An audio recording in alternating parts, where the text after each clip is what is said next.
నిజామాబాద్ సోదర సోదరిమణులందరికీ కూడా నమస్కారం. ఇవాళ చాలా రోజుల తర్వాత మీకోసం ఒక వీడియో తీయడం జరుగుతుంది. ఈ పెద్ద మనుషులకి నేను మర్యాద ఇస్తుంటే మర్యాద ఉంచుకోవడం వస్తలేదు. ఎవరు మన ఎమ్మెల్సీ జీవన్ రెడ్డి గారు ఇవాళ కాంగ్రెస్ విస్తృత స్థాయి కార్యకర్తల సమావేశం పెట్టుకున్నారట నిజామాబాద్.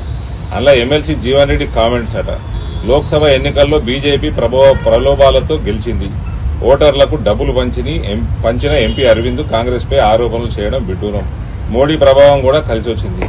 మోడీ ప్రభావంతో మేము రాజకీయాలకు వచ్చినామయ్యా. ఒకటి. రెండు, నీ ప్రభావంతో రాలే, మోడీ ప్రభావంతో వచ్చినాం. ఆయన ప్రభావం ఎట్లా ఉంటది. రెండోది, నేను డబ్బులు పంపించినా అంటే ప్రపంచంలో నమ్మడు.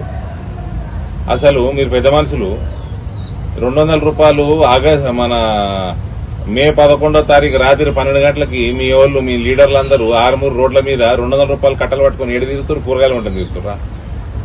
ఓడమంచుడు మొదలుపెట్టిండా పైసలు? ఈ సుదర్శన్ రెడ్డి వయసుకి నీ వయసుకి చేయాల్సిన పనులేనాయి. మేము పంచినా పైసలు? మీ వాళ్ళ కూరగాయలు ఉంటున్నారు రాత్రి 12 గంటలకు 1 గంటకి. రెండోది, జగిత్యాలు పట్టణ ప్రజలకు చెప్తున్న మన అసెంబ్లీ నియోజకవర్గ ప్రజలకు మీ మీద ప్రేమతో నిలబడ్డాడు అనుకుంటారా? నిజామాబాద్ పార్లమెంట్ లో కరీంనగర్ పోకుండా. ఈయన కరీంనగర్ కి జర సుపరిచితుడు మంత్రిగా. నిజామాబాద్ జిల్లాకి ఈయనకి ఏం సంబంధం లేదు. ఎందుకు వచ్చింది చెప్పాలనా అండి? మీ మీద ప్రేమ లేదు, లొట్టపీసు లేదు. ఈడ 3 లక్షల చిల్లర తుర్కోలోట్లున్నాయి. కరీంనగర్ పార్లమెంట్ లో 1 లక్ష చిల్లర ఉన్నాయి. 2 లక్షల చిల్లర ఎక్కువ ఈడ తుర్కోలో ఓట్లు ఉన్నాయని ఈడికి వచ్చి నిలబడ్డాడు ఆయన. మీ మీద ప్రేమ కాదు, ఇంకేం కాదు, అది గమనించాలి. మీరేమో కొన్ని ఓట్లు ఎక్కేసారు వేరే నియోజకవర్గాలు కంపేర్ చేసుకుంటే. ఓ 1500 1600 లీడ్ ఇచ్చారు ఆయనకి. మీ మీద ప్రేమతోటి ఏం కాదు అది. ఈడ తుర్కోలు ఎక్కుడా అని. ఇది జీవన్ రెడ్డి గారు అసలు రంగు ఇది. ఈ రెండోది, ఈ మా రంగు ఇది. ఈ రెండోది, ఈ మా దగ్గర ఒక ఆయన ఉన్నాడు బోధన్లా, పెద్ద మనిషి సుదర్శన్ రెడ్డి.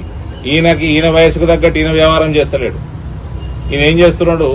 కేంద్ర ప్రభుత్వం నిధులు, రాష్ట్ర ప్రభుత్వం నిధులతోటి స్కూళ్లు, చిన్నపిల్లలు చదువుకుంటున్న గవర్నమెంట్ స్కూళ్లల్లో ఆధునీకరణ చేయమని నిధులు ఇస్తే, బాల్కొండ, ఆర్మూరు, రూరల్, అర్బన్ లా అమ్మాయిల బాత్రూంలలో టైల్స్ వేస్తున్నారు. ఈయనట బోధన్లా, బాన్స్వాడలనట టైల్స్ వేయద్దని చెప్తారట. ఎందుకు? టైల్స్ వేస్తే మెయింటెనెన్స్ ఉంటది, సిమెంట్ ప్లాస్టరింగ్ చేసేసి రెడ్ ఆక్సైడ్ ఊసేయమంటున్నట. అంటే వీళ్ళకి వయసు అయిపోయి ఇట్లా వ్యవహారం చేస్తున్నారా? లేకపోతే ఈ హైదరాబాద్ లో ఇలా ఇళ్లల్లో కూడా బాత్రూంలలో రెడ్ ఆక్సైడ్ ఉంటుందా? లేకపోతే అహంకారమా? ఏం పని అండి? నేను కలెక్టర్ గారికి మాట్లాడి అన్నిట్లో టైల్స్ ఏమని చెప్పిన. బోధన్, బాన్స్వాడ పిల్లల గట్ట రెడ్ ఆక్సైడ్ వస్తే సరిపోతుందట. ఆ పెద్ద మనిషి ఏమో అట్లుంటున్నాడు, ఈ పెద్ద మనిషి ఇట్లుంటున్నాడు. వీళ్ళు రిటైర్ కాకుండా ఏం చేస్తున్నారు? రోజు ఆఫీసర్లను బెదిరిస్తా ఉంటాడు ఈయన. మర్యాద ఇచ్చినప్పుడు మర్యాద ఉంచుడు నేర్చుకోండి. ఉంచుకున్నాడు. మళ్ళీ ఏమన్నా అంటే అన్నాడు అరవింద్కి అహంకారం అనుకుంటే కాంగ్రెస్ పనికిమాల వాళ్ళందరూ ఇదే ప్రచారం. మీరు చెప్పిన పడి ఉంటే అహంకారం కదా?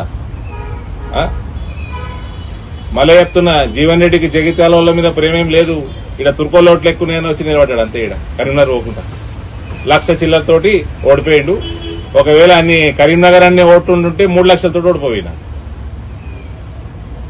మరోసారి భారతీయ జనతా పార్టీని 1,10,000 మెజారిటీ తోటి ఇందూరు గడ్డ మీద గెలిపించిన ప్రతి ఒక్క హిందూ సోదర సోదరిమణికి నా యొక్క హృదయపూర్వక ధన్యవాదాలు. భారత్ మాతాకి జై.